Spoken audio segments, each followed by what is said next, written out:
What if there was proof of a great flood? Did you know that the Mayas, the Incas, the Aztecs, they all have great floods in their stories?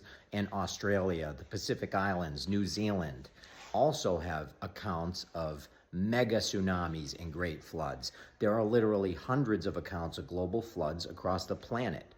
So many cultures have stories that are based in their past that talk about great floods. Now, I think there may actually be proof of a great flood that seems like it was probably closer to our timeline than we are told. Either that or our stories are just that, they're stories, because history is his story.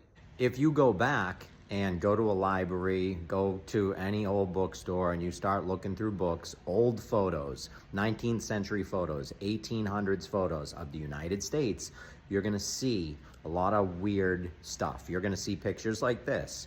Now, what exactly is going on in this picture? Because we don't build like this. So this is, what do you think it is? Because do you think we came here and built this and then this happened afterwards? Or do you think that maybe this was already built and then this happened? Because I know from experience, you don't build like this.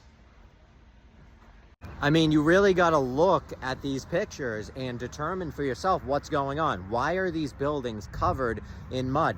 And there are so many photos. If you go to a library, you can find old books and you'll find these pictures. So what exactly is going on here? Because this looks to me like some sort of a cataclysmic flood took place and now these buildings are covered in mud. What I think may have happened is that there was a great flood of some sort, and whatever buildings happened to be in the United States, they got covered in mud. When we came over here, when Christopher Columbus sailed the ocean blue in 1492 and made a nursery rhyme after it too, and when he came over here, he was looking for a lost kingdom, something that was already here. Buildings, massive things everywhere, beautiful architecture. He was looking for that. He wasn't coming here looking for open, new, fresh land. He was looking for a lost kingdom. And he found it, and it was buried in mud. So, when you combine a lot of this evidence with a lot of the ancient stories of floods all over the world, you're gonna get a pretty obvious smack in the face with some truth. I mean, that's what happened to me. But again, this is obviously entertainment and satire because truth doesn't slap anybody in the face, and I do not promote slapping anyone in the face, ever. I promote love and truth.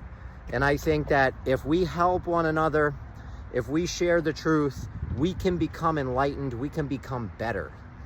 And I want to become better. I want to leave this earth better than it was when I got here. And when I got here, I was a child of the 90s. I'll tell you, it wasn't awesome. It wasn't. So I'm hoping we can change it. I love you all, and this is for your entertainment.